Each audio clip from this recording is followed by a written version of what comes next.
कि हायरिंग शब्द आप सुनते होंगे। 889 करोड़। जो हायरिंग ऑफिसर बैठे हैं वो कुछ एक्शन लेते हुए यहाँ के फेमस एडवोकेट ताई शिवाजी मौजूद हैं।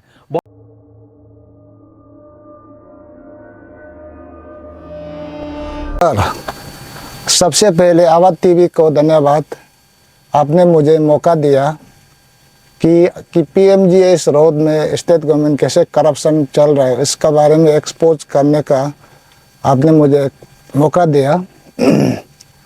और आज मेरा यहाँ आने का इंटेंशन ये है कि state government department RWD department PMGS road construction करने में करप्शन क्या चल रहा है, तो इस विषय में मैं आज पार्टली ये होगा पब्लिक का इंफॉर्मेशन होगा, अवेयरनेस जैसे होगा, और पार्टली जो इसका पीएमजीएस का स्टेटस अभी क्या है वो चीज़ को हम अपडेट करने के लिए आया है। ये है कि अरुणाचल में अभी तक टोटल नंबर ऑफ रोड जो पीएमजीएस रोड है 1053 रोड स्टेट गवर्नमेंट कंस्ट्रक्शन, कोई लोग ख़त्म हो गया और कोई लोग अभी कंस्ट्रक्शन में चल रहा है, ऑनगोइंग है। तो इसमें कैसे करके करप्शन हुआ है बोलने से, नंबर 1, आप पीएमजीएस रोड बनाने के लिए आप लैंड ओनर को आगे कंसर्न लेना होता है। कंसर्न मतलब land project affected family, PMGS road project affected land owner को आप स्टेट गवर्नमेंट डिपार्टमेंट आप पूछा नहीं है, ओनर लैंड ओनर लोग मालूम नहीं है। आप इसका प्रोजेक्ट का आप DP और डिटेल प्रोजेक्ट रिपोर्ट बनाते समय आप उसमें आप पब्लिक लैंड ओनर को आप पूछना चाहिए था। तो इसमें आपको environment clearance, Periyar environment clearance उसमें लेना होता है। क्लियरेंस में, इन्वायरमेंट क्लियरेंस में आप ज़मीन किसका ज़मीन उसमें अफेक्ट हो रहा है, पानी कहाँ अफेक्ट हो रहा है, ये क्या बोलता है, ये फॉरेस्ट का अफेक्ट हो रहा है। तो ये सब पूछताछ करके आप ये ज़मीन को एक्विजिशन करना था, लैंड एक्विजिशन करना है गवर्नमेंट डिपार्टमेंट, लेकिन इसमें कोई पब्लिक मालूम नहीं है, लैंड ओनर मालूम नहीं है।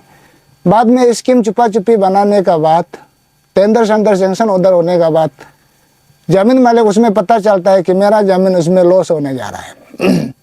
तो उस केस में ज़मीन मालिक कोई लोग ऑब्जेक्शन करने से ऐसे झूठ बोल देता है कि ये डेवलपमेंट के लिए आप लोग ऑब्जेक्शन नहीं करना, ये डेवलपमेंट है और इसमें पीएमजीएस में लैंड कॉम्पेंसेशन नहीं होता है, झूठ मार देता है पब्लिक को।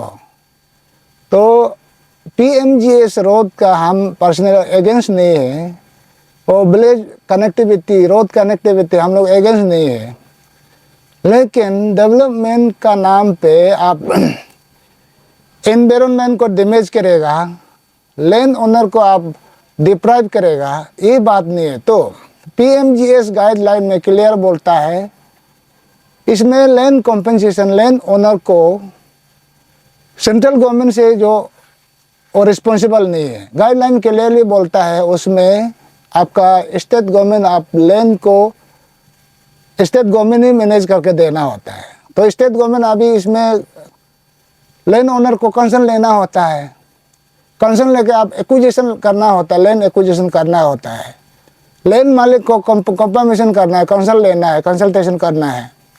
ऐसा नहीं है यहाँ में डेवलपमेंट का नाम पे और कॉम्पेंसेशन लैंड ओनर को झूठ मार के लैंड, ये क्या बोलता है पीएमजीएस अरुणाचल में दमादम माने पूरा माने अभी अरुणाचल का ग्रीनरी को माने पूरा डैमेज हो रहा है, लार्ज स्केल डिफॉरेस्टेशन हो रहा है, डिफॉरेस्टेशन हो रहा है। उसमें कोई फॉरेस्ट क्लियरेंस नहीं है और एनवायरनमेंट क्लियरेंस नहीं है। तो इसमें हम जो अभी लगातार इसका पीछे में हम जो ये अथॉरिटीज़, डिफरेंट अथॉरिटीज़ का साथ हम जो लेटर लिखा है, कंप्लेंट लिखा है, सेंट्रल अथॉरिटीज़ तक हम लिखा है, फॉरेस्ट अथॉरिटीज़ और स्टेट का PCCF बहुत सारा अथॉरिटीज़ में लिखा है। तो इसको ये जो PCCF लोग ये फॉरेस्ट डिपार्टमेंट अरुणाचल में फॉरेस्ट को डिस्ट्रॉय करने के लिए डिस्ट्रॉयर डिपार्टमेंट है ना क्या कह ले, ये लोग देखो जो ऑलरेडी जो प्रोजेक्ट बाकी डिफरेंट दूसरा प्रोजेक्ट का जो प्लांटेशन पेड़ जो गिरा वाला हो उसका एफोरेस्टेशन के लिए पैसा देने वाला को उन लोग जो खत्म ऐसे माने नाम का खत्म कर दे रहा है, कुछ काम नहीं करके। अभी इसमें देखो PMGS रोड में 1053 रोड में पूरा अरुणाचल का पूरा एनवायरनमेंट फॉरेस्ट डिस्ट्रॉय हो रहा है ना। तो इस केस में फॉरेस्ट अथॉरिटी क्या कर रहा है? फॉरेस्ट अथॉरिटी कुछ एक्शन ही नहीं है। तो इसको हम जो ये लेटर मेरा लेटर पे लेटर कंप्लेंट पे कंप्लेंट लिखने का बाद भी एक्शन नहीं होने का कारण हम जो हाई कोर्ट में पब्लिक इंटरेस्ट लिटिगेशन दिया है, PL केस दिया है, जो मेरा सीनियर एडवोकेट तबिक तपक का साथ में हम लोग हाई कोर्ट में PL के केस फाइल किया है। अकॉर्डिंगली हाई कोर्ट जो नोटिस इशू किया है, तो उसमें PL केस में मेरा ये होगा, प्रेयर होगा, आप ज़मीन मालिक को आप कंसर्न लेना होगा। आप ज़मीन मालिक को कंसर्न आप ये ज़मीन को आप कंपनसेशन देना होगा, लैंड कंपनसेशन देना होगा। तो आप ज़मीन मालिक को कंसर्न करके आपको इन्वायरमेंट क्लियरेंस लेना होगा, फॉरेस्ट क्लियरेंस लेना होगा। तो इसमें क्या बोलता है, इन्वायरमेंट क्लियरेंस लेते समय आप जो ये करना पड़ेगा, आप ज़मीन मालिक लैंड एक्विजिशन लेना पड़ेगा। अभी PMGS रोड में गवर्नमेंट आप भी कैसे अभी ये लैंड को ये गवर्नमेंट का डिपार्टमेंट का लैंड गवर्नमेंट का लैंड कैसे बोला जा सकता है? इसमें कोई लैंड एक्विजिशन ही नहीं है। ये अभी भी पब्लिक मालिक, ये पब्लिक रोड लैंड ओनर अभी भी ये रोड को अभी स्टॉप भी कर सकता है, क्लेम भी कर सकता है, क्योंकि आप लोग ज़मीन को अभी तक लैंड एक्विजिशन नहीं किया है, नोटिफिकेशन लैंड एक्विजिशन के लिए नहीं लिया है।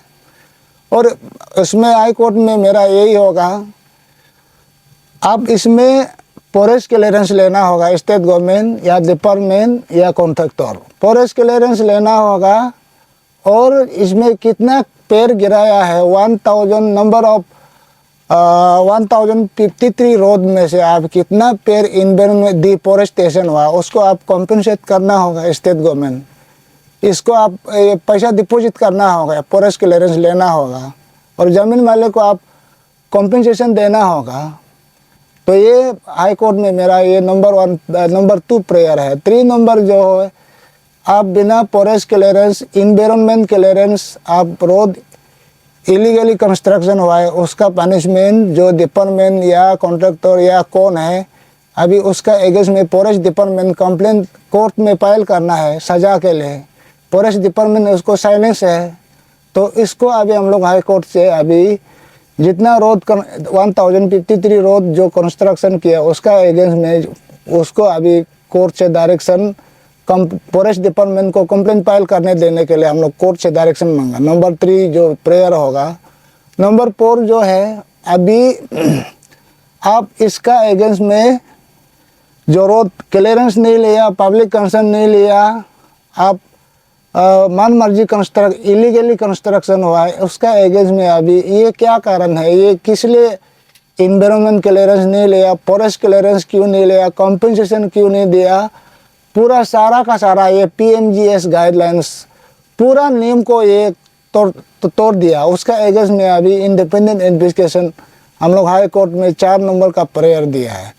इसलिए यहाँ में ये हाई कोर्ट में मेरा PL को एडमिट किया, नोटिस इशू किया, लेकिन ऑनरेबल जज जो एक बात जो लिखा है इसमें लैंड ओनर का कोई प्रोटेस्ट कहा है हमको, वो कुछ ऑर्डर में लिखा है। देखिए इसमें अभी पब्लिक कंफ्यूजन नहीं होना है। यहाँ में हम PL फाइल किया लैंड कॉम्पनसेशन के लिए, तो हम PL फाइल करने से भी पब्लिक लैंड ओनर जो अभी अपना जिस जगह में जिसका लैंड को अफेक्ट हुआ है, जिसका ज़मीन में रोड क्रॉस हुआ है PMGS और लैंड ओनर लोग अभी ये क्या बोलता है, ये अपने से सेपरेटली जो रिट पिटीशन हाई कोर्ट में कॉम्पनसेशन के लिए क्लेम कर सकता है। तो मेरा PL जो कॉमनली हम सब के लिए हम फाइल करके रख दिया, लेकिन हाई कोर्ट ऑनरेबल जज जो इसमें एक बात कहा है कि ये लैंड ओनर का ऑब्जेक्शन कहा है। तो बात तो अभी ख़त्म नहीं हुआ, हम लोग फिर बात करेगा हाई कोर्ट में।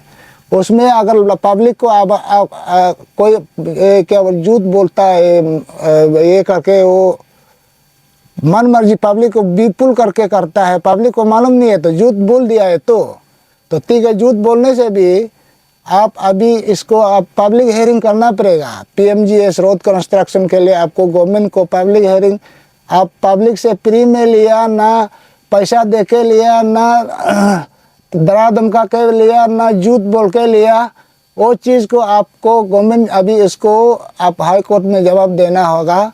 नहीं तो इसमें आप रेडी रहिए, होशियार रहिए। अभी कॉन्ट्रैक्टर जो पोरस जो डैमेज हुआ है, लार्ज स्केल पोरस डैमेज हुआ है, पेड़ गिराया है, कॉन्ट्रैक्टर रिस्पॉन्सिबल होगा, ना डिपार्टमेंट, ये दो गवर्नमेंट होगा। ये आप लोग होशियार रहिए।